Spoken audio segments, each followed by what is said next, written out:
বৃষ্টির পানিতে হাত রেখে শুধুমাত্র একটি দোয়া পড়ুন, আপনার মনের সব আশা পূরণ হয়ে যাবে। আল্লাহর কসম করে বলছি, এটি নবীজির শিখানো আমল।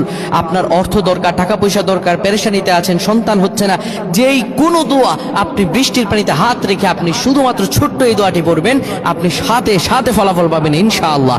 কারণ রাসূল সাল্লাল্লাহু আলাইহি সাল্লাম বলেন, আল্লাহ রাব্বুল আলামিন যখন খুশি হন তখন বৃষ্টি বর্ষণ করেন, আর যখন আমার আল্লাহ বেশি খুশি হন কন্যা সন্তান দান করেন।